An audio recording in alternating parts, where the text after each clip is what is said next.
सत्य श्री ओम सतनाम सत साहेब। हे सत्संग प्रेमियों, हे साध संगत, आज हम आपके सामने कबीर बीजक से साखी 114 से शुरू करेंगे। 114 से लेकर के 130 तक, 114 से लेकर के 130 तक साखी का वर्णन करेंगे। आशा है आपको यह प्रोग्राम अच्छा लग रहा होगा और ज्ञान प्राप्त कर रहे होंगे, कबीर साहिब के वचनों को आत्मसात कर रहे होंगे। तो हे साध संगत, हे बहन भाइयों,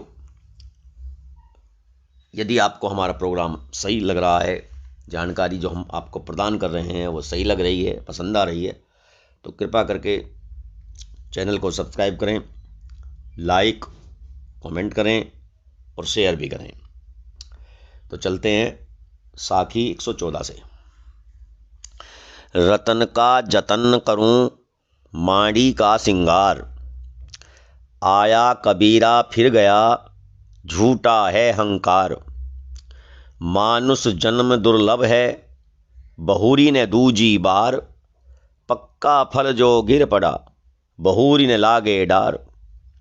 बाहाँ मरोरे जात हो मुई सोवत लिए जगाए, कह कबीर पुकारी के ई पिंडे हो की जाए।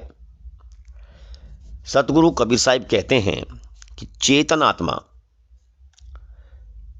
आत्मा रूपी महान रत्न अर्थात मानव शरीर को सुरक्षित बनाकर रखो, क्योंकि तुम माया के श्रृंगार तथा तड़क भड़क में पड़कर भूल रहे हो कि वह कपड़े में लगाए जाने वाले मान के समान क्षणभंगुर है तथा बाजारू है। यह शरीर बहुत ही दुर्लभ है, बहुत ही दुर्लभ है। इस शरीर से ही परमार्थ करो या पतन के रास्ते पे चलो, इस शरीर से ही करोगे। और मनुष्य का जो शरीर मिलता है वो सिर्फ और सिर्फ केवल परमार्थ के लिए ही मिलता है। उसका मुख्य उद्देश्य, जो आपको जीवात्मा को जो ये देह मिली है, उसका मूल उद्देश्य यही होता है कि जीवात्मा अपने आप को मुक्त करे, परमार्थ पर चले। लेकिन लोग इसका सही अर्थों में लाभ ना उठा करके गलत रास्ते पर चल पड़ते हैं, मोह माया में फंस जाते हैं और उन्हें वही अच्छा लगता है। ये जो जीव संसार में आता है वह यहां थोड़े दिन रहकर लौट जाता है, इसलिए यहां का अहंकार मिथ्या है। दोबारा मानव जीवन मिलना बहुत ही मुश्किल है। मानुष जन्म दुर्लभ है। जिस तरह पके हुए फल या सूखी हुई डाल वृक्ष से टूटकर गिर जाती है, परंतु वे फल या डाली पेड़ पर पुनः नहीं लग सकते, उसी तरह जीव अपने शरीर को छोड़कर जाने के पश्चात फिर उस शरीर में पुनः नहीं लौटता। सतगुरु शिष्य के आर्त भरे वचन सुनकर उसे आश्वस्त करते हैं कि इस शरीर में रहते हुए तुम चेतन स्थिति में रहो। भ्रम में पड़ोगे तो तुम्हारा समय व्यर्थ ही व्यतीत हो जाएगा। यह मत सोचो कि मेरे सतगुरु मुझे सोते हुए को जगाकर अर्थात मेरी बाह छुड़ाकर मुझसे विरत होकर प्रस्थान कर रहे हैं। अपने उद्धार की चिंता मत करो, गुरु सदुपदेशों की स्मृति के रूप में हमेशा तुम्हारे पास ही रहेंगे सदैव। अब जब हम इस बीजक के ज्ञान को सुन रहे हैं, समझ रहे हैं, मनन कर रहे हैं, चिंतन कर रहे हैं, तो जब हम किसी भी दोहे को, किसी भी साखी को पढ़ते हैं और फिर विचार करते हैं उसके भावार्थ का, तो हमारे सामने कबीर साहिब का जो चित्र है वो अंकित हो जाता है। वो चित्र सामने, आंखों के सामने घूमने लगता है। यही बात है कि संत महात्मा इस दुनिया से चले जाते हैं, लेकिन उनके जो वचन हैं, उन वचनों के माध्यम से वो हमेशा हमारे साथ रहते हैं और वो जीवित रहते हैं। उनके वचन ही देह हैं उनकी। असली जो गुरु है वो गुरु के वचन हैं। गुरु देह तो समाप्त हो जाएगी, लेकिन गुरु वचन सदा सदा हमारे साथ रहेंगे। इसलिए गुरु वचनों को हमेशा श्रद्धा और विश्वास के साथ चिंतन मनन करना चाहिए, आत्मसात करना चाहिए। साथी पुरंदर ढही परे बिबी अक्सर युगचार, कबीर रसनारंभन होत है कोई कह न सके निरुवार। बेड़ा बांधिन सर्प का भवसागर के माही, जो छोड़े तो बूढ़े गहे तो डसे बाही। हाथ कटोरा खोवा भरा मग जोवत दिन जाए, कबीरा उतरा चित्त से छाँच दिया नहीं जाए। एक कहूँ तो है नहीं, दोय कहूँ तो गारी, है जैसा रहे तैसा कहे कबीर विचारी।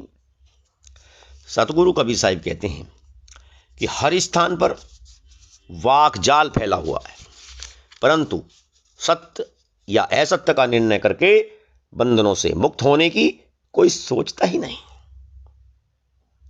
जगह जगह अब देखते हैं कि वर्तमान में भी कबीर साहिब ने जब ये वचन लिखा होगा तब उस समय भी ऐसा ही था, और आज तो आप देख लिए कि हर घर में गुरु पैदा हो रहे हैं, गुरु भगवान पैदा हो रहे हैं। तो कबीर साहिब उसी बात को संदेश दे रहे हैं कि वाक पटुता में, वाणी की चालाकी में तो चारों तरफ जाल फैलाया हुआ है, लेकिन सुनने वाला उसमें ते सत्य और असत्य का निर्णय कर ले, सार शब्द निकाल ले, निर्णायक वाणी को समझ ले, पारखी शब्द निकाल ले, ऐसा कोई निर्णय करने वाला, बंधनों से मुक्ति चाहने वाला कोई बिरला ही होता है, बिरला ही है। बहुत लंबे समय से या चारों युगों से 2 अक्षरों के जाप से मोक्ष अर्थात कर्मकांड द्वारा स्वर्ग का रास्ता ढूंढने वाले और उसे प्रमाणित करने वाले ब्रह्म, इंद्र और सोम अपनी स्थिति से फिसल कर नीचे गिर गए हैं। कबीर साहिब समझा रहे हैं कि किसी 2 अक्षर के नाम से जप करना और उससे मुक्ति चाहना, या किसी कर्मकांड को करके स्वर्ग का रास्ता ढूंढना, ये तो सदा सदा से चले आ रहे हैं।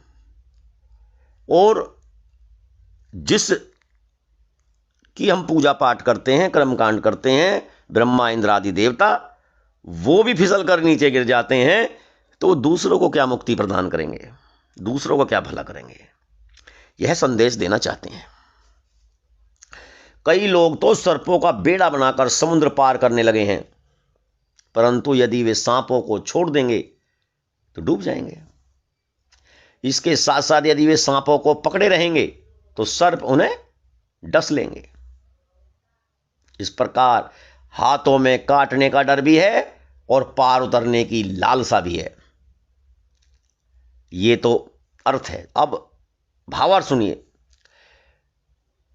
अबोध ज्ञान, कर्मकांड या देवी देवताओं की उपासना सर्पों का बेड़ा है, तो संसार ही सागर है। स्वरूप ज्ञान के बिना व्यक्ति इसी समुद्र में जीवन भर पड़ा रहता है, अर्थात पारखी विवेकी संतों के सत्संग के बिना संसार रूपी सागर से पार नहीं हो सकता। जैसे किसी प्रेमी या प्रिय व्यक्ति को स्वादिष्ट मावा आदि से भरा कटोरा लेकर इंतजार किया जाए तथा दुराचरण करने पर या चित्त से उतरने पर उसे मट्ठा भी न दिया जाए, उसी तरह अंतःकरण रूपी हाथी के प्रेम रूपी पात्र में भरा हुआ बोध रूपी मावा लेकर सद्गुरु जिज्ञासुओं को तकते रहते हैं, परंतु व्यक्ति गुरु की अवहेलना के कारण चित्त से उतर जाता है और उसे बोध रूपी मावे की जगह व्यवहारिक सीख रूपी मट्ठा भी प्राप्त नहीं हो पाता। अब यदि यह कहा जाए कि तत्व एक ही है तो यह सही नहीं है, तथा यदि जीव का आश्रय स्थल वहीं दूसरे स्थान पर बताया जाए तो यह भी सत्य नहीं है। अतः सतगुरु बताते हैं कि जो वास्तविकता हो उसी स्थिति में स्थित रहना चाहिए, सत्य और असत्य का निर्णय करना चाहिए, पारखी शब्दों का आश्रय अपने हृदय में बना लेना चाहिए, निर्णायक वचनों को मानना चाहिए। यही सतगुरु कबीर साहिब का आदेश है, उपदेश है। अमृत केरी पूरिया बहुविध दीना छोर, आप सरीखा जो मिले ताही पियावे घोर। अमृत केरी मोटरी सिर से धरी उतार, जाही कहाओं में एक है सो मोई कही दुई चार। जाके मुनिवर तप करें वेद थकें गुण गाए, सोई देऊं सीखावना कोई नहीं पति आए।